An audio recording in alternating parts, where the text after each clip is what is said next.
So I chose to interview you today because of the knowledge I know you contain and the respect I have for you. So would you state your name and occupation, please? My name is Khalil, Equiano. I'm a rapper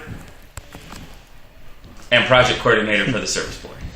Awesome. Okay. So, I'm doing a project about, problems in the community and making small changes in my daily life to to change those problems. So, I'm doing mine about addiction. So, could you tell me what your definition of addiction is? My definition of addiction is when something has control over you and you can't break that control. Okay. So with that, what causes addiction? Well, there's basically two forms of addiction that I know of. One is physical addiction, where your body will crave something, and without that something, you feel sick, and your body starts rejecting basically life. So cigarettes are like that, and cocaine, stuff like that.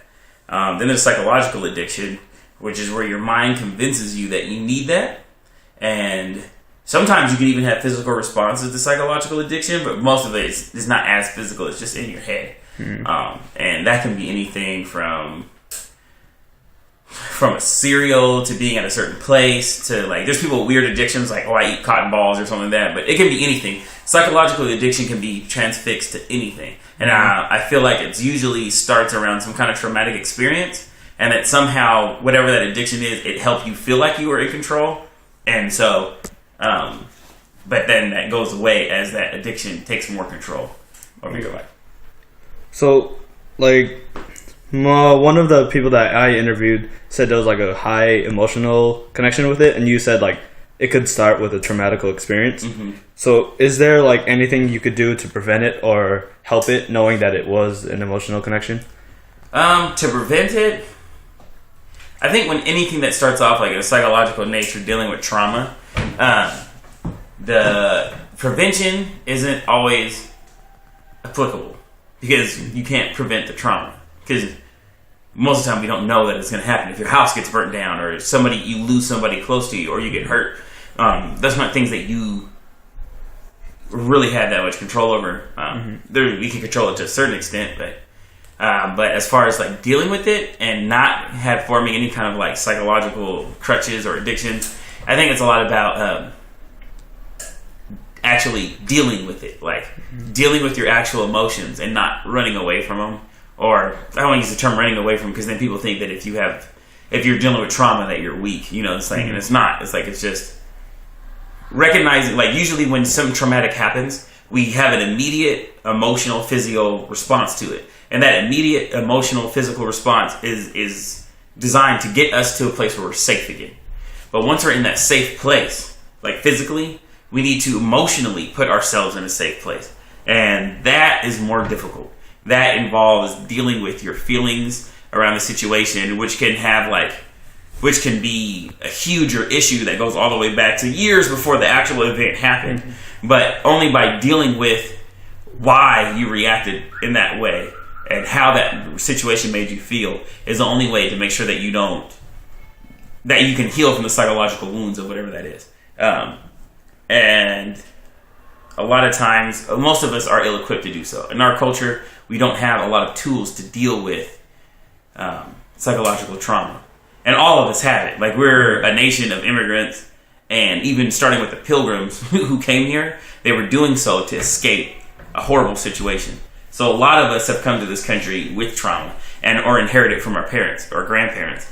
And then there's hella traumatic stuff that just happens in the regular human life anyway. And our culture just doesn't deal with it. If you're rich enough, then you might be able to get a therapist. But if you're working class, that's not going to happen. Mm. The main way people deal with it is they just say, grin, bear it. Keep going. You don't really have a choice but to keep working. And so we carry a lot of psychological scars.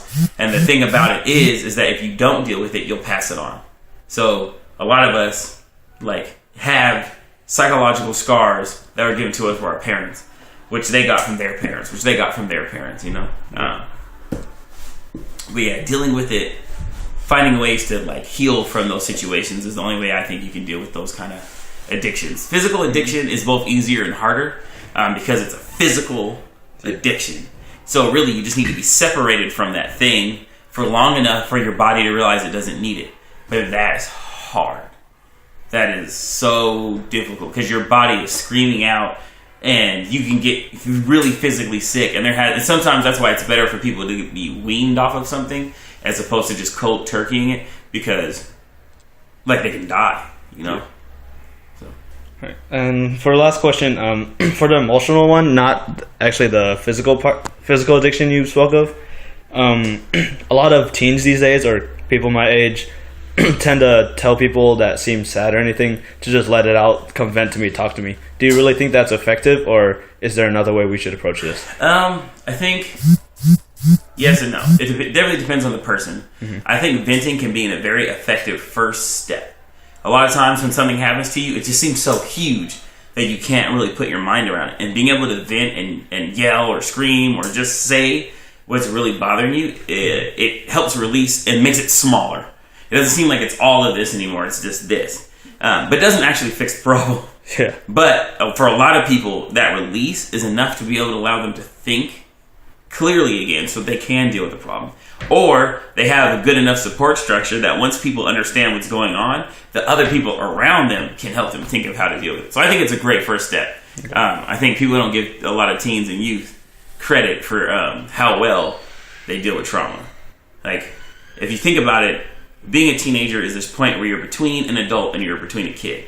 So you're being treated like a kid, but you're expected to be as responsible as an adult. You have to deal with a lot of adult situations. The situations that affect adults, whether like on a national level or local level, affect you. But you're not being told as much information about how to handle it and take care of it because people expect someone older than you to take care of it. At the same time, you're in this weird transitionary space where you're trying to figure out what an adult is while leaving behind your kid stuff. But what's kid stuff and what's human and what's adult, it's very difficult to figure out, you know? So it's actually a really traumatic time. And I've known in my life people who were in their 50s who were stuck on shit that happened to them when they were in their teens. Oh, whoops, I probably shouldn't have cussed. Sorry. But on stuff that happened to them while they were in their teens. And they haven't been able to let go of it because they haven't found a way to really deal with it. And so I think a lot of times youth do have natural ways of dealing with it. Like, let's talk. Let's just go for a walk. Let's, you know what I'm saying? And then from that point on, though, where do you go? And I think it's go ahead and vent. But then where do we go from here? Are there adults that we trust that might have some information that we can use? Maybe our other friends have information, you know. Mm-hmm. Just trusting that first step and then taking it further. Okay, actually one more. But yeah. So what are, like, as peers of like people that we know that could be depressed or addicted to something, like what are things that we can do in our everyday lives that's not too out of the ordinary to help the situation? First is not judging. And not judging is not the same as not calling your friends out. Mm-hmm. Judging someone is, you're below me now. Calling your friend out is like, I'm worried about you. So don't judge, but do call your friends out. Let them know that you care and that this isn't affecting how much you care about them, but you're worried about them. Also recognize that it's not your problem. And this is difficult for a lot of people, even adults, even myself. What someone else is going through isn't what you're going through. So don't take all that weight on yourself. Until they're ready to deal with the situation, it can't be dealt with anyway. So all you can really do is wait until they're ready and then give them as much support them then and then continue to support them once they're ready. But if you put that on yourself, like, oh, my friend's sad, I can't fix my friend's sadness, you're going to get depressed. Mm-hmm. And you can't fix anyone else's emotions. All you can do is support them and help them when they want it, you know? If you put all that extra weight, it can really stress you out. And then you won't even be able to be as available as you want to be. So I think that's a big thing. If you have adults that you trust, because I definitely recognize that there's a lot of adults out there that aren't trustworthy. But if you have adults that you do trust, and those are good people to talk to once you realize that your friend is dealing with depression or addiction and figuring out how to get them help, you know. There's definitely help out there. It's just a matter of finding it and connecting your friend with it. But also remember, you can do all the research. You can put them in a car and drive them over to the place that's like the magical healing house or something. You can give them a pocket full of senzu beans, and it doesn't matter if they don't want to deal with it, if they don't ready to do it, they won't eat those beans. They're not walking through that door. Nothing's going to help them until they're ready. And you can't make that your fault. You know, you also have to be able to make sure you're not going to get so angry at them that you're not going to support them anymore. So it's a weird balancing act. It's like, I'm here for you, but I'm not going to carry this weight because I can't, because it's yours. Makes sense. Okay. Yeah. Thank you. No problem. All right.